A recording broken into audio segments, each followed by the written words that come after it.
Luis Enrique nous a tous menti. Vraiment, ce mec-là nous a menti. Il nous avait dit qu'en février, l'équipe devait être meilleure. Moi, je ne vois pas une équipe meilleure que celle du début de la saison. Sincèrement, même en début de saison, on était là. Le Paris Saint-Germain avait un meilleur visage, vraiment.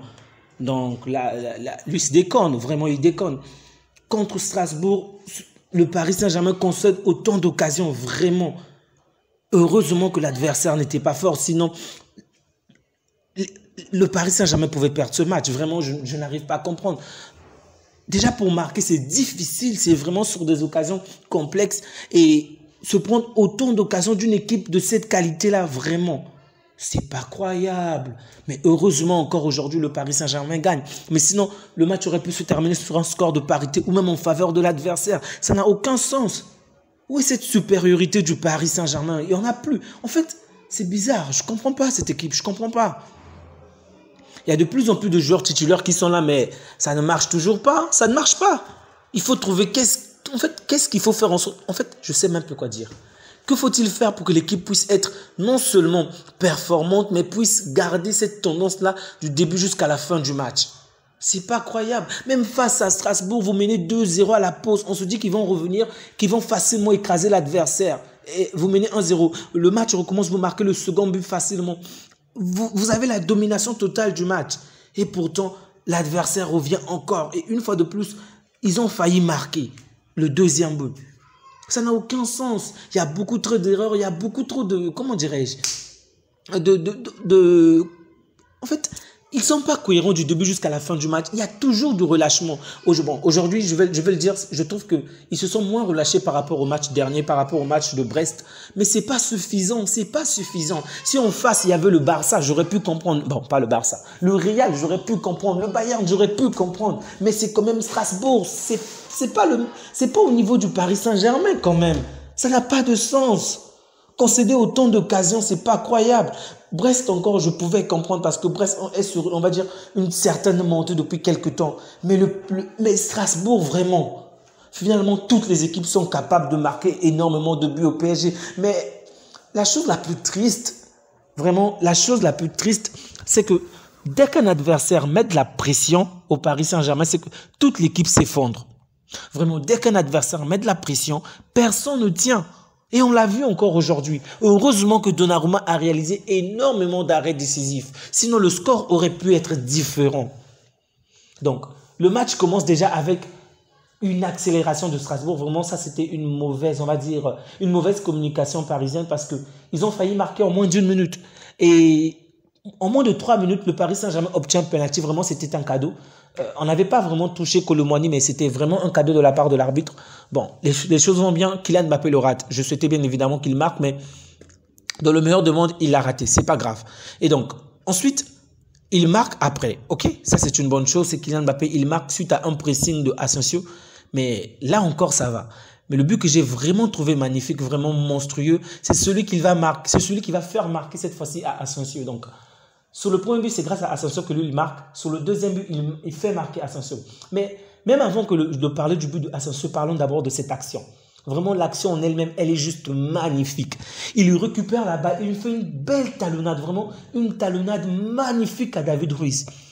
David Ruiz qui me déçoit tout le temps, vraiment tout le temps. Aujourd'hui, avec sa sortie de balle, j'ai vraiment, alors là, je vous dis, j'ai vraiment été bluffé par son niveau. J'étais stomaqué. Il a couru, il a fait courir les adversaires. Du côté droit, il y avait un joueur, je crois que ça devait être Colomboigny ou Asensio. Du côté gauche, il y avait Mbappé, mais c'était pas facile de voir Mbappé.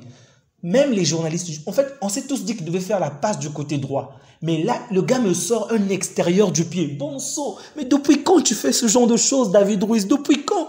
Sincèrement, s'il a l'habitude de faire ce genre d'action pendant des matchs et d'une manière assez courante, assez souvent, je vous promets que sa place de milieu de terrain ne sera même pas à remettre en cause, ou son niveau au Paris Saint-Germain ne sera même pas à remettre en cause. Vraiment, il a tué tout le monde avec cette passe-là. Et donc Mbappé reprend la balle, il longe le côté, ok, un peu comme lorsqu'il jouait du côté du pivot à l'extérieur. Il court vraiment et là, Une fois qu'il est arrivé près de la surface, il fait la passe à Asensio. Et tout le monde suit le mouvement. Le gardien se jette du mauvais côté. Asensio tire dans le camp adverse. Magnifique but. Belle action et belle finition. C'est ça qu'on veut voir avec le Paris Saint-Germain. De bonnes combinaisons, une projection rapide, une projection éclair. C'est ça qu'on attend. Vraiment, c'est ça. Ce n'est pas une équipe qui se fait 2000 passes pour pouvoir rater après. Sincèrement, c'était Brest en face. C'était pas le Napoli, c'était pas, je sais pas moi, c'était Brest. Bref, j'espère que l'équipe va s'améliorer. J'espère que Luis va vraiment trouver les moyens pour pouvoir améliorer cette équipe-là. Parce que, rendez-vous compte juste de cette statistique. Le Paris Saint-Germain a tiré 9 fois et 5 tirs cadrés. Tandis que du côté de Brest, il y a eu 20 tirs. C'est pas croyable. 20 tirs et 8 cadrés. Quand même. Un match, imaginez-vous un combat entre le lion et l'agneau et on voit l'agneau taper le lion. Ça n'a pas de sens. Bref, heureusement pour la part des gars de Luis Enrique, ça se termine vraiment aujourd'hui. Donc Mbappé qui est buteur et passeur, bon, c'est normal qu'il soit nommé homme du match. Il y a pas mal de choses à dire par rapport aux joueurs, vraiment il y a pas mal de choses à dire. Mais je vais m'arrêter là parce que la vidéo va être un peu trop longue. Kolo Muani encore, je trouve qu'il a fait énormément d'efforts, ok. Il a fait d'efforts, il a apporté quand même du danger, mais on voit très bien la différence entre Kolo Muani et Ousmane Dembélé. Kolo Muani a du mal à effacer un ou deux joueurs. Il se bat constamment. C'est bien. Il a la combativité. Il montre qu'il veut jouer. Mais vraiment, lorsque je mets Barcola à la place, lorsque je mets Dembélé, je vois des lignettes cassées. Je vois des joueurs être brisés. Mais Kolo Muani n'arrive pas à le faire. Bref, Zahir Emery, il n'y a rien à dire. Il est toujours top.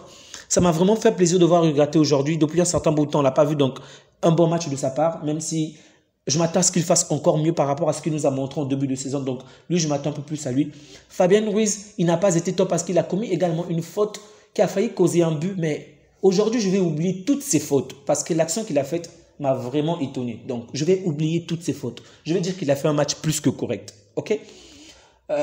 Hernandez, ça va. Beraldo, je pense qu'il doit encore s'améliorer avec ses passes en avant ou encore avec ses courses. Surtout ses courses. Je ne l'ai vraiment pas vu courir alors que l'adversaire a réellement couru aujourd'hui. Marquinhos, depuis un certain temps, il est rassurant, donc il n'y a pas grand-chose à dire. Solaire, bon, c'est pas son poste. Je n'aime pas jauger les joueurs lorsqu'ils n'occupent pas leur poste, donc je préfère voir un joueur occuper son poste, donc je ne vais rien dire. Donnarumma, bravo à toi, bravo, merci Donna, tu as vraiment sauvé l'équipe, merci à toi. La dernière chose à dire, c'est juste Patrick Vieira, okay, le coach de Strasbourg. Ça prouve qu'il est en train de faire un bon travail. J'espère qu'il va vraiment réussir avec cette équipe et qu'il ira le plus loin possible. Donc, je souhaite vraiment le meilleur à cette équipe-là et que le Paris Saint-Germain également puisse s'améliorer. Donc, on va s'arrêter là pour cette soirée. Prenez bien soin de vous ainsi que de vôtres et que Dieu vous garde. Ciao.